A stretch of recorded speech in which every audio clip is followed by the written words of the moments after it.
Big breaking news, अभी की बहुत बड़ी खबर। कामचोर कर्मचारियों की खैर नहीं, केंद्रीय कर्मचारियों की उपस्थिति अब बायोमेट्रिक सिस्टम से होगी अनिवार्य। कामचोर कर्मचारियों की खैर नहीं। जी हाँ, इस वक्त की बहुत बड़ी खबर अपडेट निकल के सामने आई है। सभी केंद्रीय कर्मचारी, राजकीय कर्मचारी, पेंशन भोगी और भूतपूर्व जवानों का हार्दिक स्वागत है आपकी अपनी भरोसेमंद यूट्यूब चैनल में। इस वक्त की बहुत बड़ी खबर निकल के सामने आई है। केंद्रीय कर्मचारी और 6 लाख पेंशन धारकों की होगी बल्ले बल्ले। जानते हुए खबरों को विस्तार से। सबसे पहले वीडियो को लाइक कर दीजिए, क्योंकि आपका लाइक ही हमारी मेहनत का फल होता है। साथ ही चैनल पर पहली बार विजिट किया है तो नीचे ब्लैक कलर के बटन को दबाकर चैनल को सब्सक्राइब अवश्य करें, क्योंकि यही चैनल आपको सरकारी कर्मचारी के रिगार्डिंग हर खबर सही सटीक तथ्यों पर आधारित दिखाता है। ऐसे में ज्यादा समय न लेते हुए अब तक की जान लेते खबरों को विस्तार से। बड़ी खबर की बात करें तो इस वक्त केंद्रीय कर्मचारियों की उपस्थिति अब बायोमेट्रिक सिस्टम से होगी दोस्तों, अनिवार्य है। नई दिल्ली डेस्क रिपोर्ट। केंद्रीय कर्मचारियों के लिए जल्द ही अटेंडेंस का सिस्टम बदलने वाला है।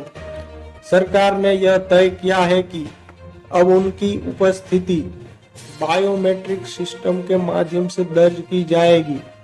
सरकार ने यह निर्देश सरकारी कार्यालयों में कर्मचारियों की उपस्थिति में लापरवाही की शिकायतों के बाद किया है। मंत्रालय की ओर से जारी पत्र में AEBAS के जरिए अनिवार्य रूप से उपस्थिति दर्ज कराने के लिए कहा गया है। उपस्थिति की इस व्यवस्था का सभी मंत्रालयों और उनसे जुड़े विभागों के कर्मियों को अनिवार्य रूप से अनुपालन करना होगा। मंत्रालयों में भी होगा लागू। केंद्र सरकार ने अपने सभी विभागों से आधार से जुड़े बायोमेट्रिक सिस्टम के जरिए कर्मचारियों की उपस्थिति दर्ज करने की व्यवस्था को अनिवार्य करने के लिए कहा है। Aadhaar enabled biometric attendance system AEBAS केंद्र सरकार के मंत्रालयों, उनसे जुड़े विभागों और सरकारी संगठनों के कार्यालयों में लगे हुए। सिस्टम के बावजूद लापरवाही। हाल ही में हुई समीक्षा में पाया गया कि जिन कार्यालयों में सिस्टम लगे हैं वहां पर बड़ी संख्या में कर्मचारी उसके जरिए उपस्थिति दर्ज कराने में लापरवाही बरत रहे हैं। इसलिए कार्मिक मंत्रालय ने ताजा आदेश जारी करने की जरूरत समझी है। मंत्रालय ने उपस्थिति दर्ज कराने में बरती जा रही लापरवाही को अब और बर्दाश्त न करने का फैसला लिया है। देर से आने वाले और जल्दी जाने वाले की खैर नहीं।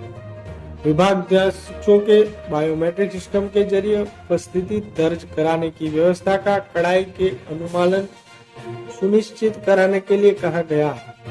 परिपत्र में कहा गया है कि कार्यालय में विलंब से आने और जल्दी जाने वालों के खिलाफ नियमानुसार कार्यवाही की जाएगी। केंद्रीय कर्मचारियों के DA में 4% वृद्धि के साथ कामचोर कर्मचारियों की भी खैर नहीं। एक और बड़ी ब्रेकिंग न्यूज। 7th पे कमीशन। मध्य प्रदेश सरकार ने किया DA हाइक का ऐलान। 4% बढ़ाया महंगाई भत्ता। मध्य प्रदेश सरकार के तहत आने वाले सरकारी कर्मचारियों के लिए एक बेहद खुशखबरी आई है। दरअसल मध्य प्रदेश सरकार ने राज्य के सरकारी कर्मचारियों का महंगाई भत्ता बढ़ाने का ऐलान किया है। सरकार के इस फैसले से मध्य प्रदेश सरकार के तहत काम करने वाले सरकारी कर्मचारियों की सैलरी में इजाफा हो जाएगा।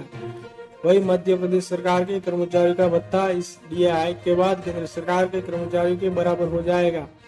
इस ताजा बढ़ोतरी के बाद राज्य कर्मचारी का महंगाई भत्ता बढ़कर 42% हो चुका है।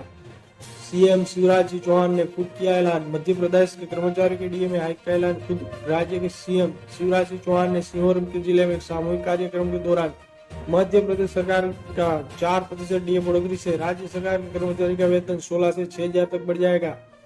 केंद्र सरकार की तर्ज मध्य प्रदेश सरकार के कर्मचारियों के वेतन में सालों में 2 बार संशोधन करती है। मध्य प्रदेश सरकार ने 15 मार्च को कैबिनेट बैठक के बाद DA बढ़ाने की घोषणा की थी। राज्य के गृह मंत्री नरोत्तम मिश्रा ने कहा था कि भत्ता 1 जनवरी 2023 से पूर्व व्यापी प्रभाव से बढ़ाया गया है और इससे सरकारी खजाने पर 265 करोड़ रुपए का अतिरिक्त बोझ पड़ेगा। ओडिशा सरकार ने भी बढ़ाया DA। हाल ही में ओडिशा सरकार ने भी अपने कर्मचारियों और पेंशन भोगियों के लिए महंगाई भत्ते में 4% की बढ़ोतरी की घोषणा की है। कर्मचारियों और पेंशन भोगियों के लिए DA मौजूदा 38% से बढ़कर 42% कर दिया गया है। मंगलवार को मुख्यमंत्री कार्यालय पर जारी एक बयान के अनुसार बढ़ा हुआ DA इस साल 23 जनवरी से पूर्वव्यापी प्रभाव से लागू होगा। कर्मचारियों को यह राशि उनके जून के वेतन के साथ मिलेगी। पिछले महीने कर्नाटक ने भी 1 जनवरी 2023 में पूर्वव्यापी प्रभाव से डीए में 4% की बढ़ोतरी की थी। कर्नाटक में डीए 31% से बढ़ाकर 35% कर दिया गया है। झारखंड और हिमाचल सरकार ने भी बढ़ाया था डीए। इससे पहले झारखंड और हिमाचल ने भी अपने सरकारी कर्मचारियों और पेंशन भोगियों के लिए वेतन में वृद्धि की घोषणा की थी। मीडिया रिपोर्ट्स के अनुसार केंद्र सरकार के अगले महीने जुलाई 2023 में महंगाई भत्ते में बढ़ोतरी कर सकती है, जिसके उनका वेतन बढ़ जाएगा। केंद्र सरकार के कर्मचारियों और पेंशन भोगियों को बढ़ती कीमतों की भरपाई के लिए डीए बढ़ोतरी 3-4% की होने की संभावना है। अब रिपोर्ट्स में मुताबिक डीए केंद्र सरकार के 4% की बढ़ोतरी का फैसला भी ले सकती है, जिसके बाद डीए बढ़कर 46% हो जाएगा। महंगाई भत्ता डीए केंद्रीय कर्मचारी और सरकारी कर्मचारियों को दिया जाता है, जबकि महंगाई राहत डीआर पेंशन भोगियों के लिए होता है। आधिकारिक आंकड़ों के मुताबिक 47.58 लाख केंद्र सरकार के कर्मचारियों और 69.76 लाख पेंशन भोगियों को लाभ मिलेगा। आगामी डीए बढ़ोतरी